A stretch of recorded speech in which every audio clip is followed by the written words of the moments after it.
नमस्कार। आज का हमारा टॉपिक है पर्पस सामने रखें। किसी भी चीज़ को करने सामने वाला व्यक्ति क्यों करे, इसके लिए ज़रूरी है कि उसका पर्पस समझाएं। उसका कारण क्या है, कारण दीजिए और कारण रखिए, दोनों चीज़ें। एक तो कारण मतलब यदि आप दूसरे को समझा रहे हैं तो कारण दीजिए, और दूसरे से यदि आप कुछ करना चाहते हैं तो कारण सामने रखिए। दोनों स्थितियों में कारण आपके पास होना चाहिए। यदि कारण है तो कार्य अपने आप परिणित हो जाएगा। पर्पस समझा दीजिए। बोले आप यदि आप किसी को समझा रहे हैं कि आप इंजीनियरिंग कीजिए, इंजीनियरिंग करने से उसका लाभ क्या होगा, यदि आपने उस लाभ को बता दिया तो सामने वाला आपके पास आएगा भी और आपकी बात सुनेगा भी। यदि उसको लाभ नहीं पता तो चाहे आप इंजीनियरिंग बताइए या कुछ और, वो आपकी बात को ना सुनेगा ना समझेगा। इसी तरीके से आपके पास भी अपना एक रीज़न होना चाहिए, एक पर्पस होना चाहिए जिसके कारण से आप काम कर रहे हैं। आपने अक्सर देखा होगा घर में बच्चे जो हैं वो बात किसी की नहीं मानते हैं, और लोग जब उन बच्चों को समझाने की कोशिश करते हैं तो बच्चे कभी अनसुना कर देते हैं, कभी काम में खेलने चले जाते हैं, या फिर कई कई दिन तक उस काम को नहीं करते जो उनको उसी समय करना चाहिए था। अपना स्कूल का होमवर्क नहीं करते हैं, स्कूल जाना नहीं चाहते हैं। यदि आप उनके सामने कोई उसका पर्पस समझा दें कि आप इसको करेंगे तो इसके पर्पस किस तरीके का होगा, या फिर उसको कोई ऐसी लालच दे दें। बच्चे का है तो बच्चे को यदि आपने लालच दे दिया तो बच्चा काम कर लेगा। यदि आपने कहा कि बेटे आप जल्दी काम कर लो तो मैं आपको खेलने भेज दूंगी, यदि आपने इस तरह से यदि उससे कहा तो वो तुरंत तैयार हो जाएगा, क्योंकि उसको जल्दी खेलने जाना है। उसकी कोई ऐसी चीज़ जो उसको बहुत पसंद है, यदि आप उसको वो चीज़ देने के लिए कहें तो बड़े से बड़े और छोटे से छोटे इंसान को बदला जा सकता है। इसी तरीके से अपने लिए भी ये नेचर है कि आपसे जिस चीज़ को मना किया जाएगा आप उस चीज़ को ज़रूर करेंगे। लेकिन जब आपसे मना ना किया जाए, सिर्फ आपके पास कोई ना कोई पर्पस होता है, तो आप पर्पस के माध्यम से अपने काम में सफलता हासिल करते हैं। मान लीजिए आप इंटरव्यू देने जा रहे हैं और आपको पता है कि आपका सिलेक्शन हो जाएगा। यदि आपने अच्छे से इंटरव्यू दिया तो आपका सिलेक्शन हो जाएगा। तो आप उसके इंटरव्यू की तैयारी में चाहे आपको पूरी रात जगना पड़े, पूरे दिन काम करना पड़े, आपको परेशानी नहीं होगी, आपको थकान नहीं महसूस होगी, और आप उस काम में इतने उत्साहित हो जाएंगे कि वो काम आप चुटकियों बजाते हुए करते चले जाएंगे और सफलता भी हासिल करेंगे। तो हमारे पास पर्पस होना ज़रूरी है, और पर्पस ऐसा होना चाहिए जो बहुत ही दमदार हो। दमदार पर्पस के कारण से व्यक्ति सफलता जल्दी हासिल करता है।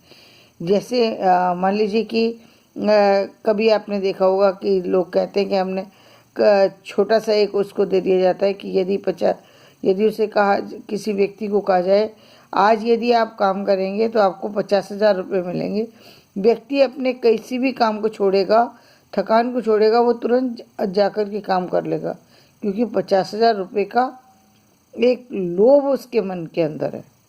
ये कुदरत का नियम है कि व्यक्ति जो है किसी न किसी चीज़ से आकर्षित होता है, किसी न किसी कारण से आकर्षित होता है। तो इस कारण को ढूंढने की ज़रूरत है। ये कारण बड़ों के साथ जुड़ने के समय पे भी इसको यूज़ करना पड़ता है, अपने लिए भी यूज़ करना पड़ता है, छोटों के लिए भी यूज़ करना पड़ता है, जीवन के लिए भी यूज़ करना पड़ता है। जीवन में भी जब भी आप अपने जीवन को आगे लेकर के जाना चाहते हैं, वहाँ पर इस पर्पस की ज़रूरत, क्या पर्पस है जिसके कारण से आप सामने वाले को से जुड़े हैं, बताना भी पड़ता है कई बार, और कई बार उनसे पूछना भी पड़ता है। और कई बार ये खुद की व्यक्ति खुद भी सोचता है। तो जब यदि आपके माइंड में कारण आ रहा है तो कारण के साथ उसका निवारण भी आप करना चाहेंगे। यदि कारण से कुछ लाभ होने वाला है, कारण भी है और कारण से लाभ होने की स्थिति भी है, तो आपके लिए वो स्थिति ज़्यादा सुखद हो जाती है। आप उस पर ज़्यादा ध्यान देते हैं, आपके टाइम, आपका मैनेजमेंट बढ़ जाता है। जैसे आपने अक्सर देखा होगा, स्कूल जाते समय बच्चे के पास उसके पास एक मन के अंदर एक सोच लेकर के जाता है। स्कूल जाता है बच्चा, एक सोच लेके जा रहा है। पेरेंट्स उसे भेज रहे हैं, एक सोच लेके भेज रहे हैं। बच्चा जा रहा है ये सोच के कि मैं स्कूल जाऊंगा तो पढ़ूंगा। उसके पास एक ये रीज़न है, और मैं पढ़ूंगा तो क्या, यदि वो क्लास फर्स्ट का है तो मैं फर्स्ट क्लास क्लियर करूंगा, यदि वो एमए का है तो वो कहेगा मैं एमए की क्लास क्लियर। उसके पास एक डिग्री का लालच है कि मुझे ये डिग्री मिलेगी। उसके बाद डिग्री से क्या हासिल होगा, उसके बाद उसको एक जॉब हासिल होगी। उसके बाद उसको एक जो है क्या क्या कहेंगे, एक व्यापार हासिल होगा। उसके बाद उसको एक्सपोजर मिलेगा। तो ये जो हमारे पास एक अट्रैक्शन के लिए जो एक पॉइंट होता है, वो हमारे लाइफ में एक टर्निंग पॉइंट होता है। टर्निंग पॉइंट, इसी टर्निंग पॉइंट से व्यक्ति का जीवन बदलना शुरू हो जाता है। ये टर्निंग पॉइंट है जीवन का आपके पास। यदि इसीलिए इसको ये कहते हैं कि एजुकेशन कहीं से भी ली जा सकती है। ये सही है, कहीं से भी ली जा सकती है, लेकिन एजुकेशन का महत्व तो उस समय ज़्यादा बढ़ जाता है जब आपको उस एजुकेशन से एक डिग्री मिल जाती है, तो ज़्यादा बढ़ जाता है। आज आपने देखा है कि आज जो है डिग्री में जो है वो ग्रेड देने लगे हैं, फर्स्ट सेकंड थर्ड ग्रेड। मुझे ऐसा लगता है कि ये ग्रेड से ज़्यादा जो है मार्क्स का जो फॉर्मूला था वो ज़्यादा कहीं पर्पसफुल था, क्योंकि बच्चे के लिए मार्क्स ज़्यादा अट्रैक्ट करते हैं। ग्रेड उतना अट्रैक्ट नहीं करता, क्योंकि ग्रेड में आपने एक 75 वाले व्यक्ति को भी और 100 वाले व्यक्ति को भी, 75 से 100 वाले व्यक्ति को एक ही कैटेगरी में रख दिया, जबकि एक कैटेगरी में तो नहीं है वो। एक 75 लेकर के आए, एक 80 लेकर के आए, एक बच्चा 85 लेकर के आए, एक बच्चा 90 लेकर के आए, एक बच्चा 95 लेकर के आए, एक बच्चा 100 लेकर के आए। एक कैटेगरी कैसे हो सकती है?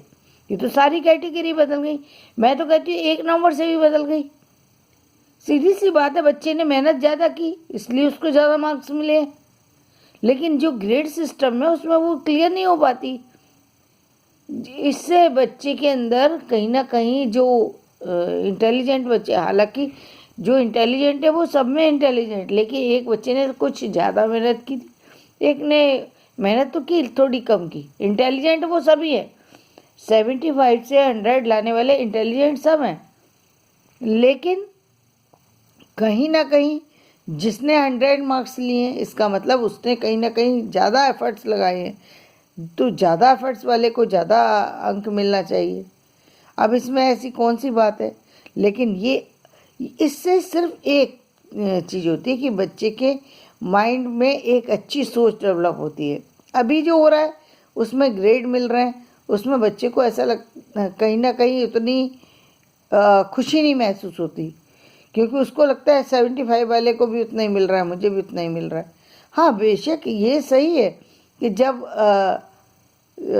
और इसका फ़ायदा बाद में भी उसको कई बार उसको नुकसान भी उठाना पड़ता है कि जैसे एक ही तरह के मार्क्स के आधार पर जब उसको किसी इंटरव्यू में भी जाता है तो ए ग्रेड के हिसाब से उसका सिलेक्शन होता है। इस हिसाब से नहीं होता कि वो उसके मार्क्स 100 थे। तो वो ग्रेड सिस्टम जो है कहाँ तक सही है, ये मुझे तो नहीं लगता सही। खैर, अब जब गवर्नमेंट ने बनाया तो कुछ सोच के बनाया होगा। फिलहाल मेरा अपनी राय ये तो एक लॉजिकल, यदि हमारे पास एक वो रहता है पैरामीटर, तो हम ज़्यादा स्ट्रांगली अपने वर्क को कर सकते हैं, अपने आप को, क्योंकि हमें जैसे जैसे जैसे हमें ज़्यादा चीज़ें मिलती है, लाइफ का भी यही नियम है कि जैसे जैसे हमको ग्रोथ होती है तो व्यक्ति ज़्यादा अट्रैक्ट होता है। जब लाइफ में कई सारे से जो है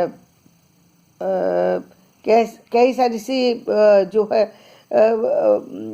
चलते चलते रुकावट आ जाती हैं। कई बार व्यक्ति फेल हो जाता है, किसी काम को करने में सफल नहीं हो पाता, तो उसके सोच पर उसका असर पड़ता है। जो होना नहीं चाहिए, ये कहने में सरल है कि आपके साथ कोई दुर्घटना घट जाए, उसका असर आपके ऊपर नहीं होना चाहिए, चाहे वो आर्थिक रूप से हो, चाहे वो क्लास वाइज हो, चाहे वो किसी और तरह की हो। ये कहा जा सकता, शब्दों में कहा जा सकता है कि इसका असर नहीं होना चाहिए, लेकिन ये तो स्वाभाविक है कि जिसके ऊपर होती है उसको तो उस समय इमीडिएटली इफेक्ट डालती है वो। चाहे वो क्लास में फेल होने वाली स्थिति हो, चाहे वो किसी व्यापार में फेल होने वाली स्थिति हो, चाहे वो इंटरव्यू में फेल होने वाली स्थिति हो, वो कहीं ना कहीं व्यक्ति को प्रभावित करती है। और मुझे लगता है प्रभावित करना भी चाहिए। यदि उसको प्रभावित ही नहीं करेगी तो उसको कैसे समझ आएगा कि मेरी क्या कमी रह गई, क्योंकि कमी तो है। यदि आप फेल हो रहे हैं, यदि आप किसी से पीछे जा रहे हैं, तो ये तो निश्चित हो जाता है कि कहीं ना कहीं कोई कमी है। कई बार व्यक्ति खुद से पहचान लेता है उस कमी को, उसे पता है कि मेरे इंटरव्यू में क्या कमी रह गई, उसे ये पता है कि मेरे व्यापार में पैसे की कमी थी, उसे ये पता है कि मेरा कंटेंट जो था वो पूरा सफिशिएंट नहीं था, या मेरे जो टीम वर्क था वो बराबर नहीं था, मेरा टाइम मैनेजमेंट वगैरह व्यक्ति को खुद से पता लगता है। लेकिन ये सब पता लगने के बावजूद व्यक्ति फेलियर बर्दाश्त नहीं कर सकता।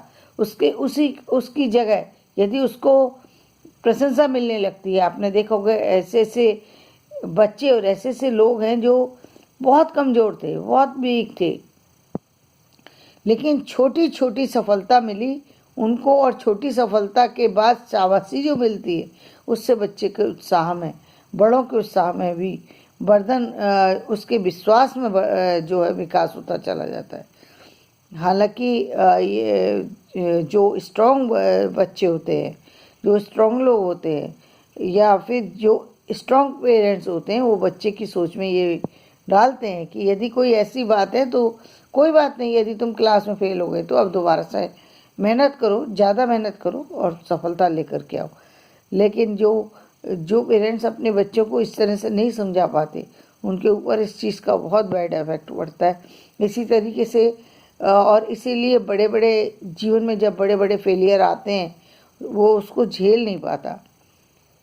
तो इस फेलियर से बचने के लिए यह है कि अपने जो है पर्पस को सामने रख के चलो, और जब आप किसी काम के लिए निकल रहे हैं तो अपने सामने ये मान के चलो कि हार या जीत, इसमें से दोनों चीज़ें कोई भी हो सकती हैं। हार का सीधा सीधा मतलब है कि कुछ कमी रह गई थी। अब वो कमी किस तरह की थी, या तो आप खुद जानते हैं, या फिर आप किसी और की मदद से भी पूछ सकते हैं कि वो कौन सी कमी थी कि जिसके कारण से दूसरे लोग सफल हो जाते, मैं सफल नहीं हूँ।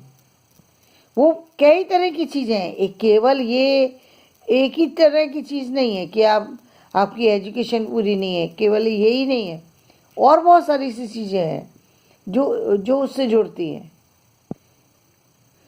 तो वो और बहुत सारी सी चीज़ों के अंदर आपका भाग्य भी आता है, आपकी परिस्थितियाँ भी आती हैं, आपका रहन सहन का तरीका आता है, आपके सामाजिक दायरा आता है, और बहुत सारी सी चीज़ें होती हैं जो उस पर प्रभाव डालती हैं। तो उनमें से जो भी आपकी कमज़ोर है उस पर आपको वर्क करना ही पड़ेगा, वहाँ तक पहुँचना ही पड़ेगा। और वहाँ जब आप पहुँचेंगे तो आपके जो जितने भी आपके प्रॉब्लम्स हैं वो अपने आप ही वहाँ से हट जाएंगे, और आपकी जीत निश्चित हो जाएगी, आपका काम निश्चित रूप से हो जाएगा। तो ये जीवन का नियम है, जहाँ पर बहुत सारी चीज़ें आती हैं और वो हमारे अपने ही कारणों से आती हैं। तो उस कारण यदि इसीलिए मैंने कहा कि पर्पस जो है वो आप अपना सामने वाले को भी दो, यदि आप अपनी बात रखना चाहते हो तो और उसको अपने साथ जोड़ना चाहते हो या उसको साथ लेकर के चलना चाहते हो तो उसको पर्पस समझाओ। यदि आप पर्पस समझाने में सफल हैं तो आप लाइफ में भी सफल है, क्योंकि पर्पस वही समझा सकता है जिसको पर्पस मालूम हो, जिसने खुद पर्पस पर काम किया हो। पर्पस सिर्फ वही समझा सकता है कि क्या पर्पस है जिसकी वजह से आप दूसरे से जुड़े हैं या दूसरा आपसे जुड़ेगा, वो कौन से कारण है। तो कारण दो और कारण लो और इसके साथ आगे बढ़ने की कोशिश करो, आपका काम बेहतरीन होता चला जाएगा। और इन शब्दों के साथ मैं यहीं पर विराम करती हूँ। यदि मेरा वीडियो पसंद आया हो तो इसको लाइक करें, सब्सक्राइब करें और शेयर करें ताकि आपको नए वीडियो मिल सके। धन्यवाद।